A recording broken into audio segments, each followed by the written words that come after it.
Saudara-saudaraku, bumi dipijak, langit dijunjung, gemakan tablik akbar di dalam hatimu, karena kebesaran Allah tak mampu diukur. Ya, setiap langkah adalah doa, setiap hembusan nafas adalah milikmu, ya Allah. Sudah tersemat pada tempat yang seharusnya semua dari laku lampah yang selama ini dijalani. Tidak ada tempat untuk bersembunyi hadapi karma diri. Jadilah sebagai saksi dan penonton apa yang terjadi, sedangkan takdir yang menjalani selanjutnya. Biarkan waktu yang membuktikan semuanya. Tertawalah sebelum hari yang dijanjikan datang, yang selama ini kalian dustakan. Waktu semakin dekat, alam sendiri yang akan menyampaikan kebenaran atas keakuan yang mereka banggakan. Alam adalah rumahnya yang selalu menemaninya sampai pada akhir zaman. Entah kalian menyebutnya dan memanggilnya apa, kalau Cokro Pamungkas tanah Jawa ada padanya. Sampai kapankah kalian akan terus memakai pakaian kebesaran nafsu angkara yang berhias cahaya kemunafikan, dendam membara, darah dan air mata sia-sia? Semuanya adalah pasti, tak peduli siapapun diri kalian. Ya, di manakah nilai sejatimu? Di manakah nilai harga dirimu? Jangan mengemis karena dunia. Di tengah hamparan pijakan yang maha luas, kekayaan yang melimpah ruah di negeri ini, semua akan terbuka pada saatnya nanti. Siapa diri sejati, siapa diri yang tertutup duniawi. Alam sedang mengumpulkan kesatria terpilih dan pilihannya. Dia pun akan segera melangkahkan kaki menuju tanah Jawa yang menjadi titik berkumpul. Dia datang diutus untuk menyelesaikan pergulatan di atas bumi ini. Dia bisa menjadi guru dan pamomong para kesatria terpilih. Di depan pintu rumahnya ada batu sarung tung. Rumahnya seperti rumah merpati tingkat 3. Pohon handelem dan hanjuang dia tanam di depan pintu rumahnya. Dia nyata adanya dan keberadaannya nyata. Dia mempunyai induk ajaran suci dan budi pekerti. Sesungguhnya pada waktu penciptaan kembali, dia adalah anak manusia bersemayam di tahta kemuliaannya. Bagi yang telah mengikutinya akan duduk di atas 12 tahta sebagai hakim. Ya, kebenaran akan tetap menjadi kebenaran, kebohongan akan tetap menjadi kebohongan, tidak akan pernah tertukar. Trimurti sudah berjalan dengan nyata, penyaringan sudah bekerja, kemunafikan sudah terlihat di mata lahir. Zaman goro-goro telah lama dimulai dan masih berlangsung. Menuju puncaknya sampai keadaan dunia pada titik atau di titik nol. Pesannya kepada kalian, tetap eling lan waspada. Banyak manusia punya mata dapat melihat namun buta. Banyak manusia punya telinga dapat mendengar namun tuli. Musibah dan bencana yang dihadirkan dalam peranan kuasa misteri ilahi.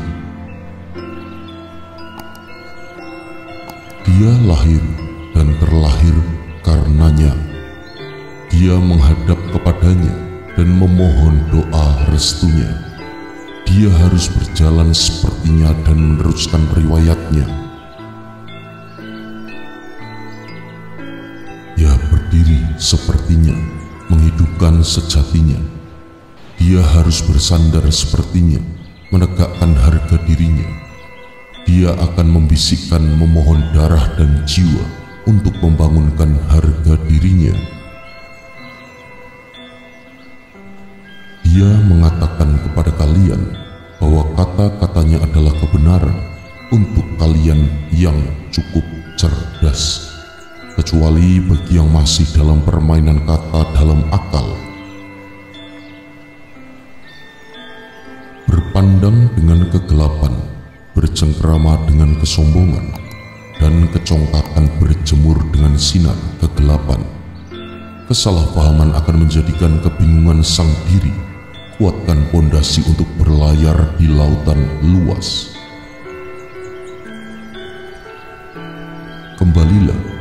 Kembalilah kalian pada jalur yang benar, yang tak akan meleset dari bait-bait Joyoboyo. Yang terbimbing pasti akan sampai ke tempatnya sembunyi. Bangsa yang besar, bangsa yang punyai jati diri. Ramalan Joyoboyo sudah lebih dari 500 tahun. Namun bagi kalian yang membaca bait akan selesai terbaca dalam 100 tahun. Yang tua saat ini pun belum tentu berjumpa dengannya, apalagi yang muda. Karena dia hanya meninggalkan jejak dan tidak menampakkan diri. Jadi siapakah yang mampu mengikuti jejak-jejaknya? Hanya kejujuran, ikhlas yang bisa menemukan jejak perjalanannya. Dia pengendali akhir zaman dan pemegang kotak perjanjian Nusantara. Bencana besar akan memuntahkan apa yang selama ini terpendam di dalam perut bumi, dan akan nampaklah harta peninggalan sebagai bukti yang tak terbantahkan. Dia tahan semua isi di dadanya karena melihat semua ketidakadilan yang ada di hadapannya. Tinggal tunggu perintahnya, waktunya muncul di antara kalian sehingga kalian tahu siapa dirinya. Dia bukan ingin menyombongkan diri, tetapi dia ingin menghentikan segala keakuan-keakuan dan kemunafikan mereka, sebab gelora di jiwanya sedang membahana ke seluruh pelosok negeri. Dia adalah perwujudan dalam segala titisan Nur Muhammad. Biarlah waktu yang bicara tentang kedatangannya, yang terjadi maka terjadilah. Dia hanya menjadi saksi sejarah atas apapun yang terjadi. Tiada yang mampu menahan kekuatan sang waktu, cikal bakal bangkitnya kota tandingan. Dia tidak pernah memaksakan siapapun untuk mempercayainya. Namun ketahuilah, dirinya adalah asli utusannya. Sesungguhnya dia akan berpindah ke tempat yang diperintahkan kepadanya, dan sudah dituliskan bahwasanya bumi ini akan diwariskan oleh hamba-hambanya yang saleh. Maka kalian akan mengetahui bahwa Allah lah yang maha perkasa lagi maha bijaksana. Katakanlah segala puji bagi Allah. Dia akan memperlihatkan kepadamu tanda-tanda kebesarannya, maka kalian akan mengetahuinya. Dari Tuhanmu tiada lalai dari apa yang kalian kerjakan. Banyak ilmu yang bisa dipetik, banyak kata yang bisa ditulis kepada para pencari kebenaran. Sadarlah bahwa dia telah berada di antara kalian. Kajilah kebenaran ini. Dia muncul di masa akhir umatnya.